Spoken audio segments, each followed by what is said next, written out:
this is how I turned this piece of wood into one of these.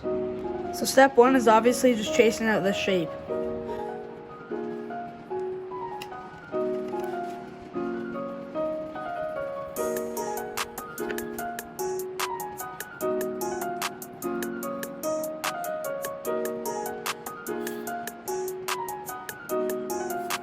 So now that we got this done, then we're gonna go over and cut it.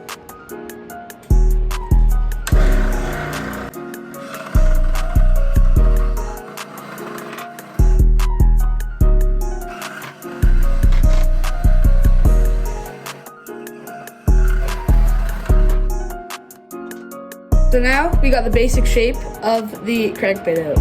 Now we just gotta shape it down to size.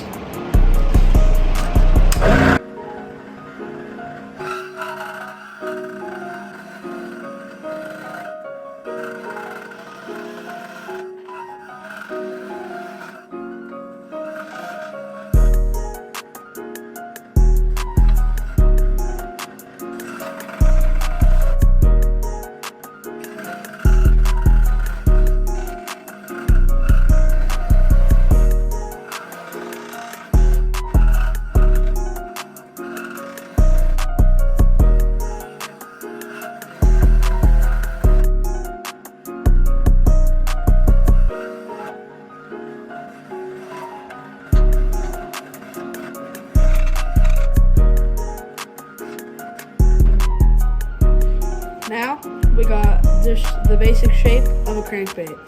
So now I'm gonna come over to the sander and I'm gonna start sanding it down in an angle. Okay, so now that we got a basic shape for it, now we're gonna hand sand. And after hand sanding, it looks really smooth. We're gonna skip the lip part today since it's pretty complicated. So now, we just got a little hole drilled in there. Now we're gonna put in a weight. So I don't really just have like normal lead, so I'm just gonna use this weight and then I'm gonna cut off the top. So now that we got that top cut off, I'm gonna go file down the top of the weight. Okay, so now we've got that top cut off a little bit. Now we're gonna put it into the crank. Now we're just gonna plop that right in there. Now we're gonna go get a plug for this.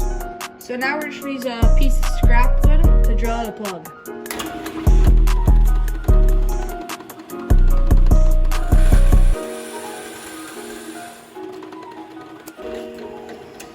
Got it all drilled out. Now we're just gonna use a little screwdriver or whatever to poke it out. Just like that. Now we're gonna mix up some epoxy to put the plug in. I'm just gonna put some on the edge here.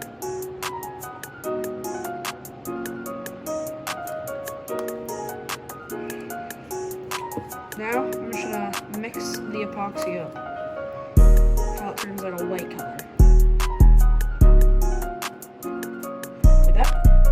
Now we're gonna come over here to our crankbait, put some of that epoxy in there, put some on our plug, put our plug in there like that, put some epoxy around the hole, just like that. We'll wait a couple minutes and then we'll see a little bit more epoxy around the whole of it because we can always just sand it off. Just like that. And that is how you make a crankbait out of wood at home.